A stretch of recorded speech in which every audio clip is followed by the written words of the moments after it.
To create your own AI influencer, all you need to do is go to your Google and type open art and then sign in. Once you're signed in, you can create your own for free. So come to create image, it will show you something like this. Come to create image and then it will bring you here. All right, so you can create yours for free. Okay, so this is how it looks like. Can you see? So let's see. So this is where we are going to place our prompt, this image to prompt. This is where we are going to place our prompt, and I'm just going to be fixing in a prompt that I generated from ChatGPT. Okay, so this is the prompt I'm going to be placing in. Just look at it: a confident, stylish woman with long, wavy brown hair, and lots of that. I can't start going through this, but this is the prompt we're going to be using, and then let's see how it goes. Okay, so let's see. Okay, so here has to do with the number of images that you want. Okay, but as you're increasing the number of images, just know that the credits will be increasing as well. So me, I'm just going to place my own at 2 instead of, so I'll just leave it at 2. That means 10 credits to be charged. Then for the size, I'm going to be using the portrait. Where's portrait? Okay, 3 by 4. So the output size, I'm going to be using a portrait. Okay, so I'm just tap on create now. So once I tap on create, it will start creating, and then let's see what's created for us. Wow, see what it generated for us from that prompt that I sent. Okay, so let me just tap on it and see how it looks like. It is this simple actually. So now just look, oh my god, our model looks so beautiful, right? So this is our model according to the prompt that I sent to Openart. These are the pictures, the images it's created for me. Okay, so I'm just checking out all of the images. So I just downloaded one. I downloaded one of the image, right? And so let's see. Okay, I went to switch the flux. First was on flux, but I want to switch it. I'm going to switch it. These are these are really nice. So you can use Juggernaut flux, you can use flux realism, pixel wave, but I'm going to go with Juggernaut flux. So our image can really be nice. So that's what I just switched that switch over there. That's what I used. Okay.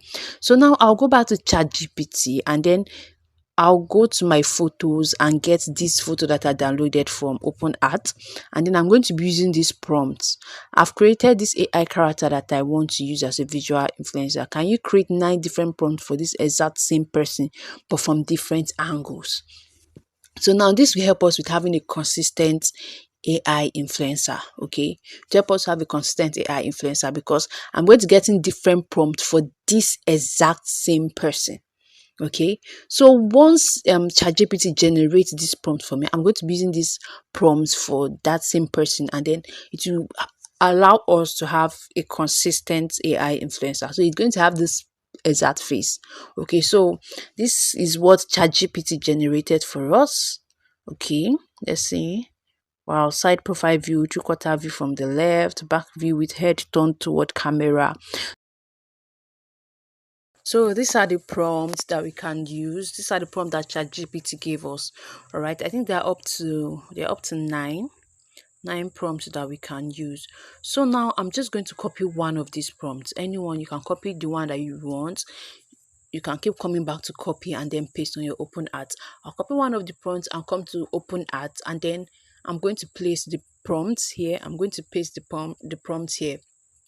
Okay, so this is the prompt. So now I'm going to tap in on that switch. I want to switch it from flux context to Juggernaut flux. Okay, so let's just tap on that.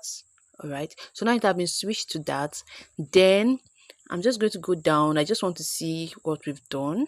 Okay, so these are the influencers we've created before, right? So these are influencers we created before. So now I'll just go to output size and then change the size to portraits. Okay, so we've been using portrait before, so of course we'll just keep on with the portraits. All right, so now I'll go to image guidance, go to image and upload. Now what I want to do is I'm going to upload one of the model that I've created. Okay, so this I just uploaded one to maintain the consistency. I don't know if you understand. To maintain the consistency, we need to have a sample of the image. Okay, so that when it's generating that image, it will generate the exact same face as well. All right, so once I've done that, I'll tap on creativity level to 1 to the highest, right? So now I'm just going to tap on create and we'll have the same face. Okay, so let's just tap on it. It has created an AI flexer for us. So wow, just take a look at it. So according to our prompt, this is it. See the faces. Are the faces not the same? They are the same. All right, so to maintain consistency, remember you have to fix in the image there as well so that you can maintain consistency. So these are AI model. Is she not just beautiful? Please do not forget to subscribe to this channel. Thank you. Bye.